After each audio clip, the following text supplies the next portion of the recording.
ওই civil surgeon হাজির, এটা দেখেন ও আছে কিনা। মন্ত্রীর দায়িত্ব হইল ওর খবর নেওয়া, নাহলে লোক পাঠানো। সেকেন্ড থিং, আসেন আমাদের বিমান, সারা পৃথিবীতে বিমানের লাভ করে, আমাদের এই অবস্থা কেন? আমাদের এই অবস্থা কেন? এখন শুনতেছি নাকি ৬,০০০ কোটি টাকা দিয়ে বিমান পারচেজ করবো। কি হয়েছে? মানি গ্রেভিং করার জন্য? আগে সিস্টেম করেন, what to do, how to do, না হাউ টু মেনটেন দিস। প্রত্যেক বছর লস করুন আর ট্যাক্স দিয়ে যাবো, এটা তো হয় না। আমি তো লস করি না, আল্লাহ দিলে আমি তো আমার টাকার জায়গা তো দিচ্ছি, আমি তো লস করতেছি না, আমি পরিশ্রম করতেছি। পরিশ্রম করে ওয়ান আফটার ওয়ান আমি ইন্ডাস্ট্রি করছি। আমি একটা এক্সাম্পল দিচ্ছি, ডোন্ট থিঙ্ক আদারওয়াইজ। বিমানের কথা এখন আসেন, মুসলিম কান্ট্রি, নেইবার কান্ট্রি, এই যে আরব এমিরাত, তারা ম্যানেজমেন্ট হায়ার করছে। আমি বলছি আমরা ম্যানেজমেন্ট হায়ার করেন। ম্যানেজমেন্ট হায়ার করে 15 কোটি দেশের রাজধানী 50টা বিমান শুধু আসবে আর যাবে, আপনারা দেখবেন। ম্যানেজমেন্ট হায়ার করেন, হয় লন্ডন থেকে নেন, নয় আমেরিকা থেকে নেন। ওরা আরব এমিরাত যেরকম হায়ার করেছে সেভাবে হায়ার করেন, ম্যানেজমেন্ট হায়ারে দিয়ে দেন, কোনো অসুবিধা নেই, লাভ করবেন আপনারা। বিমান কিনতেও তো আমরা লস করতেছি, আমরা কি বুঝি বলেন না এটা?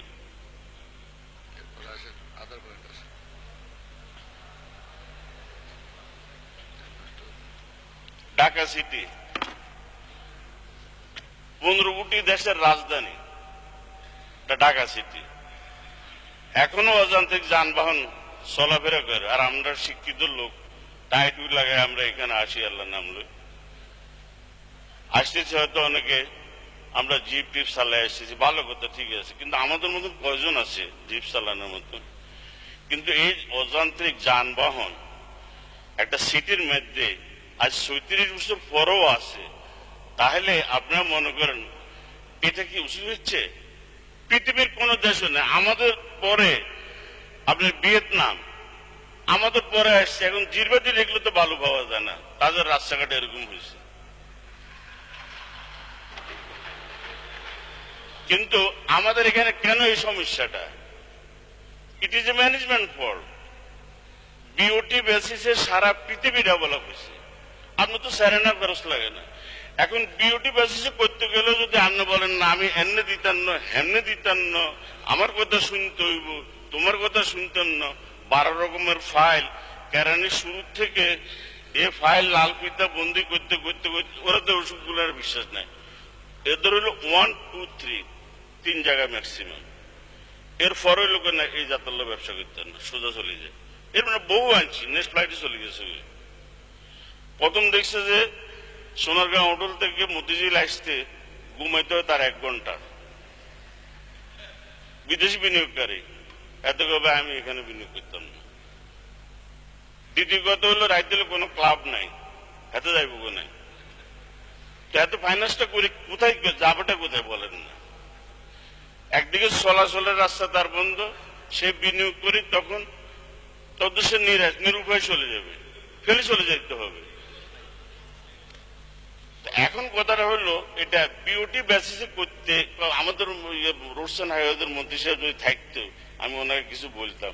এর আগে একবার ওনারা ধরছিলাম, উনি আমারও বলে আপনার রোলস রয়েস আছে, আপনার রেস, আরে বাবা আমার এটার লোক এটার কি মিল আছে আমি বুঝলাম না। আমার কথা how to develop our country and what to do, why not follow this, this is the point. BOT বেসিসে সারা পৃথিবী ডেভেলপ হয়েছে। আপনি ঢাকার মানচিত্রটা দিয়ে দিবেন, ওরা ডিসিশন দিব, এখান দিয়ে হাইওয়ে হবে, এখান দিয়ে নিচে যাইব, ওখান দিয়ে উপরে দিয়ে যাইব। আর ইন্টারন্যাশনাল টেন্ডার হবে। টেন্ডার কিভাবে হবে? কে বলবো 18 বছর, কে বলবো 20 বছর, কে বলবো গাড়ি 50 টাকা দিব, কে বলবো আমি না 60 টাকা। এর ভিতরে আপনি ডিসিশন নেবেন যে 60 টাকা ওলারা দিবেন না 50 টাকা। ইউ হ্যাভ এ রাইট, যে লোয়েস্ট তাকে দিবেন। ইন্টারন্যাশনাল টেন্ডারের মাধ্যমে আপনি ব্যাপারে দিয়ে দেন, অসুবিধা তো কিছু নেই। কিন্তু না, আপনাদের প্রতিহিংসা দেশ ডেভেলপ হইতে পারবে না, নাহলে তো আপনি সালাম দিবে না। যতদিন ডেভেলপ না হবে ততদিন আমি হাসান সাহেব সালাম পাবো। আর না হলে এই সালাম জেনারেলাইজ হয়ে যাবে, সেজন্য আমি এটা করতে দিব না। কথাটা বুঝছেন?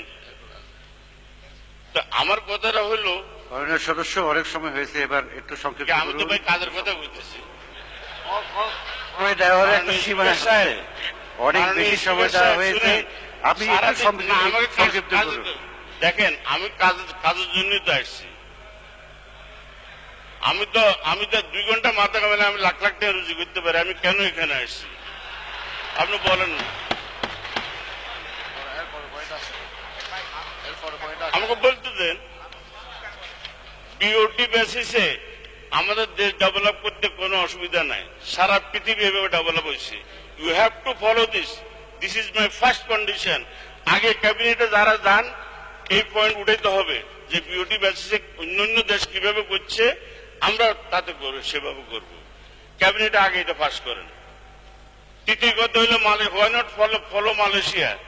আজ থেকে 20 বছর আগে মালয়েশিয়া গেছি, রাস্তায় যে হাঁটলে আপনার দেখা যেত যে মুসল্লার গন্ধ বাইর হইত, বেশফা গন্ধ বাইর হইত, সে মালয়েশিয়া এখন খুশবু বাইর।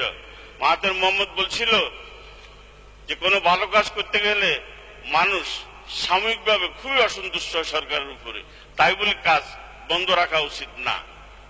কিন্তু আফটার দেন মানুষ তখন সেটা বুঝে যে একটা ভালো কাজ করেছে। এখন তো মাহাতির মোহাম্মদকে সবাই সালাম করে। আমার দুঃখ হইল এটা, এই ব্যুরোক্রেটরা সারাটা জীবন তাদেরকে সালাম দেওয়ার জন্য আমাদেরকে এই দেশকে এই সর্বনাশ করে গেছে।